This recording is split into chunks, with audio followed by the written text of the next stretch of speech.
All right, I'm Mike Moranto, Senior Associate Athletic Director, Daemen College, and happy to be rejuvenating our Daemen at a Distance series today with one of our more high-profile student-athlete alums, Mark Coppola, class of 2014, former men's basketball player, the king of Main Street, as he was commonly referred to back in the day.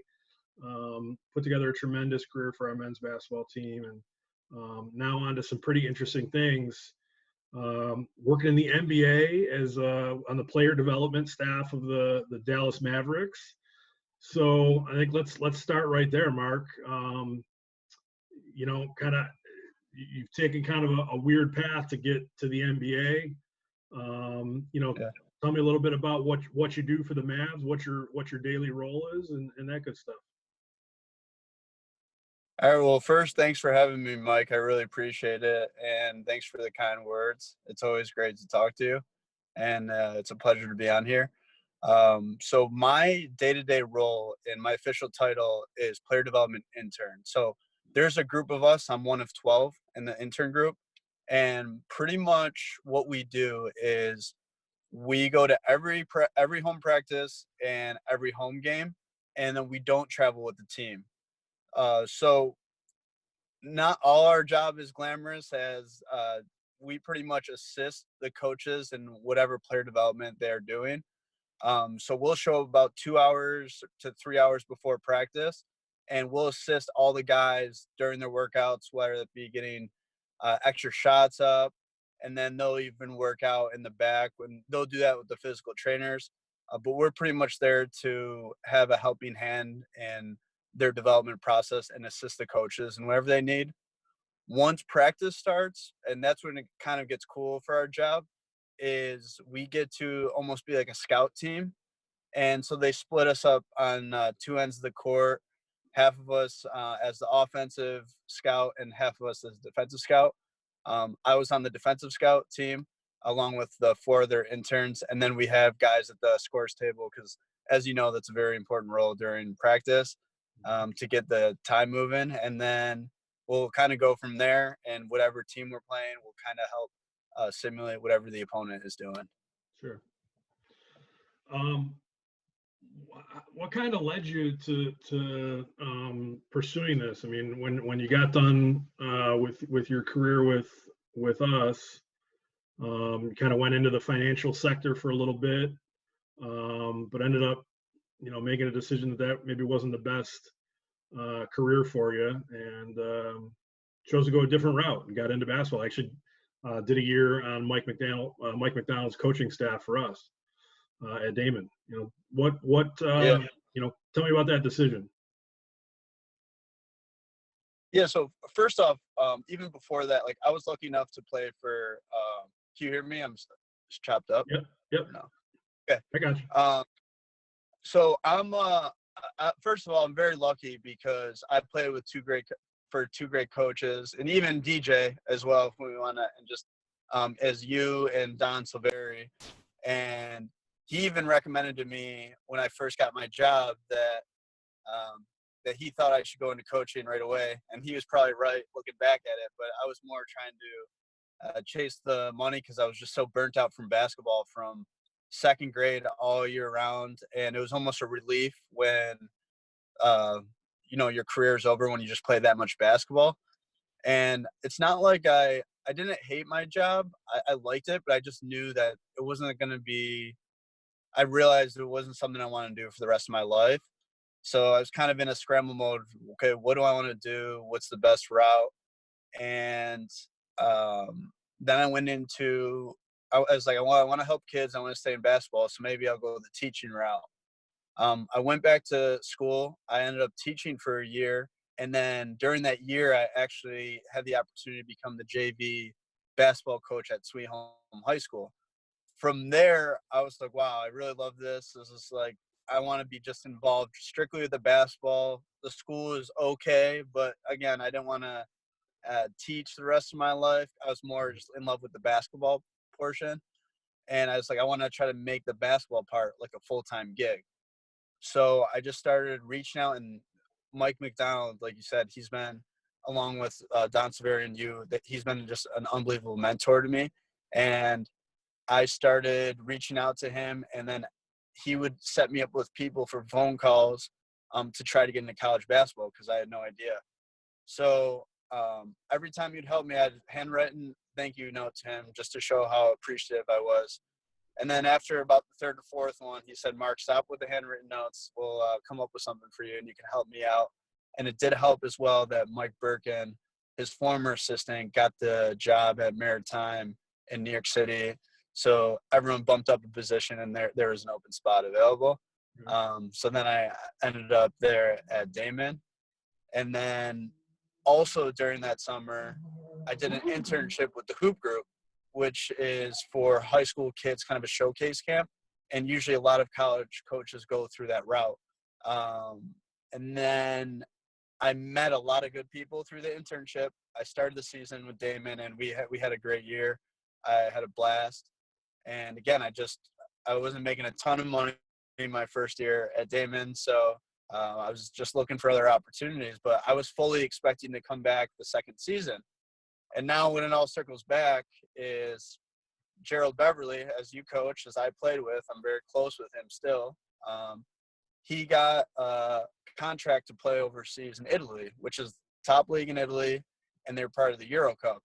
And we were kind of talking, and he was joking around. As I remember, maybe it was my suggestion, but he said, like, yo, you should try to come. That'd be cool if you lived with me and coached.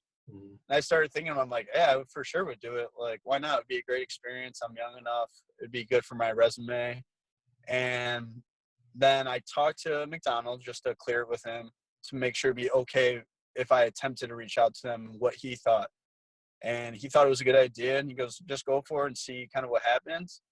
I packed a bag for vacation with Gerald, and it was just a tiny suitcase. And I ended up meeting with the coaches. Again, my plan was I'm going to talk to them, and if it goes well, I'm just going to stay in Italy.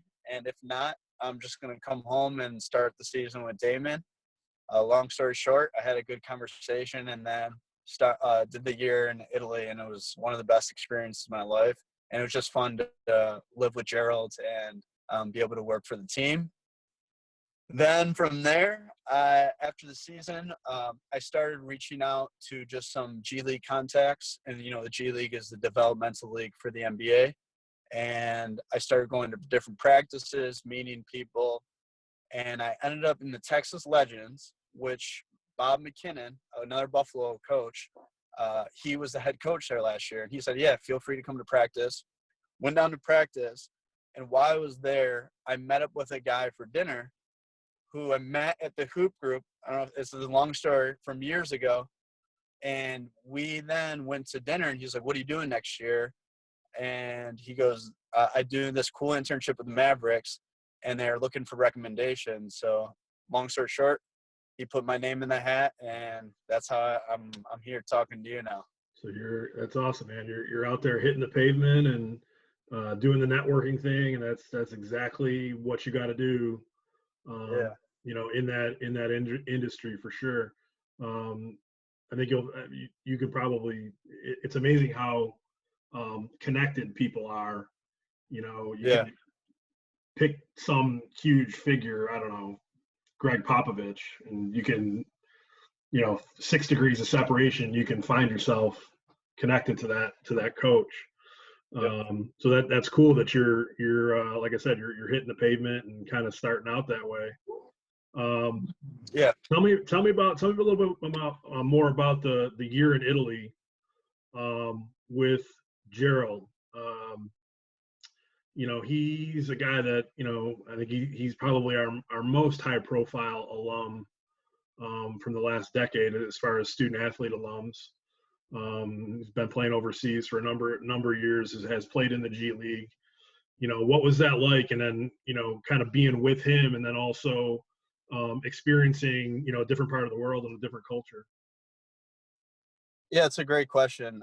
Gerald, first off, as you know, he's even a much better person than he is player. So just being involved with him in that way made the year 1,000 times better. And you talk to some of these guys who go overseas and they have nobody. So I think, to my credit too, he enjoyed having me over there as kind of a company, and it was almost like a fun thing to do together. And we actually just got off the phone for an hour today. So that's kind of the extent of our relationship and how we're still so close. But to your point, like the experience was so incredible. The fan base, we had one of the best in the country, and it would sell out. There was a 5,000 arena. I remember when Gerald's mom came, they would have chants for Gerald's mom. Of course. And you know her, everyone loved her. Absolutely. And the basketball itself was great. We had a former NBA guy on our team, Jordan Hamilton. So the level, and we had three Italian national players on the team as well. So the level of competition for me was the best I've ever seen on a firsthand basis, and just the intelligence of the players and how well they play the game of basketball. And then as far as culturally, the people there are extremely nice. I became really good friends with the trainer. He used to pick me up for practice. He didn't even speak that great of English, but we developed kind of a relationship of how nice he was. And even all the assistant coaches, I've reached out to him during this COVID, and, you know, they've been going through a tough time there, and they're struggling, they're worried.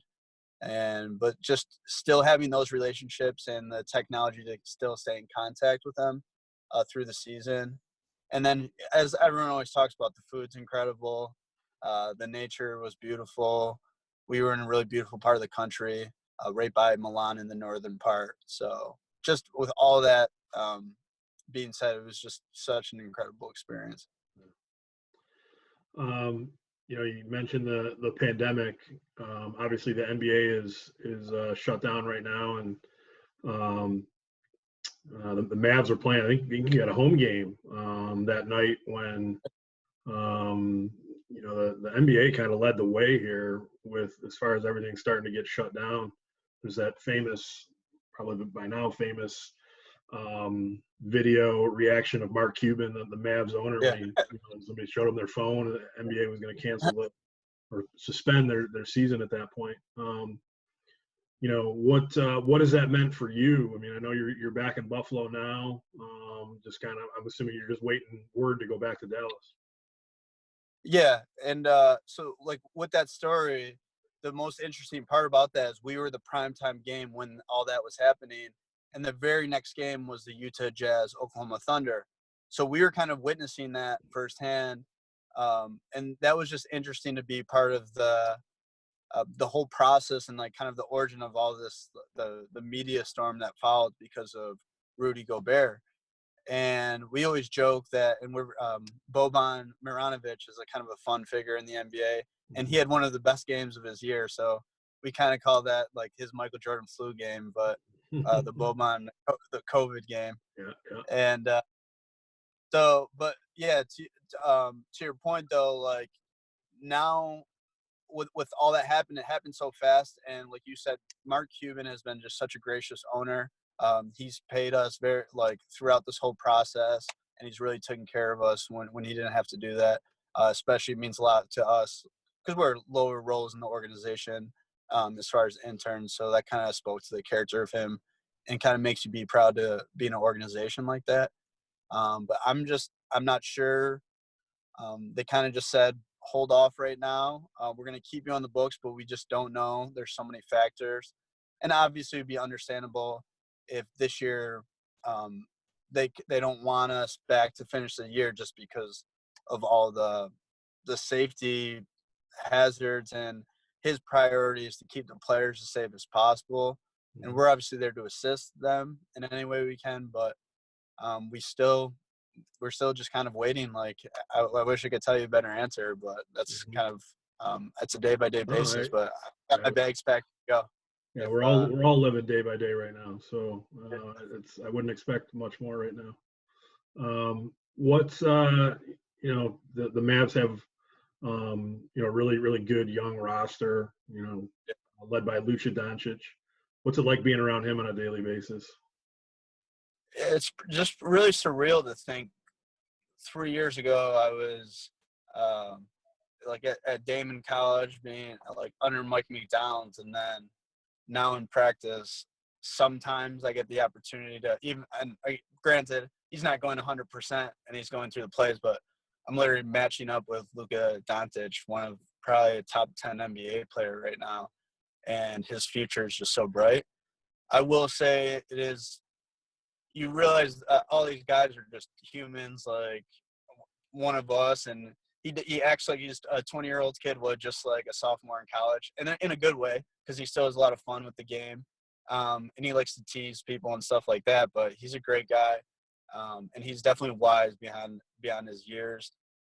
So just being able to witness and just like you said, be on the court with him and kind of see his different reads, and even other guys on our team too. Right now, historically, from an offensive rating perspective, if the season ended when that COVID did, we would have had the highest offensive rating in NBA history. So just being able to witness that was an incredible for me and for coaching experience to observe what goes on in practice. Last question for you. What, hopefully things get back to normal, as quickly as they can be. What's the next step for you? What's the next thing that you're going to be looking for? So that's a great question. My mind's still a little, I'd say more, I'm just trying to think of the big picture. The good thing about all my experiences is, if you look back at it, I got high school experience, college, international, and the NBA. So kind of I've got a glimpse of each level of basketball, and I'm just going to kind of see what's the best next opportunity for me, whether that's maybe doing an AU program in Buffalo, maybe a college opportunity, or maybe a G League or an NBA opportunity. So I'm kind of just surveying my options. But I think, again, the most important thing was that I've gotten the perspective of each of these different levels of basketball. But I'm excited. I want all this to come back. I miss basketball. I miss being in the gym. And also, I just miss watching our Wildcats, especially with such a great year we had. And I even teased Gerald that Andrew Cisco is he might be going to be going down as the greatest Wildcat basketball player of all time. So the way he's going right now. I'll tell you what, that is a debate that we can have maybe in a couple of months. We can maybe it's like Aaron Rodgers and Brett Favre of the Daemen basketball. Yeah, exactly. So, well, thanks for taking a couple of minutes to visit with me, Mark. The men's basketball program's all-time leader in assists that you are. Wish you luck with everything moving forward, and be sure to keep in touch, and we'll keep our tabs on you like we normally do. All right, thanks, Coach. Appreciate it. All right, Mark. Good talking with you, buddy.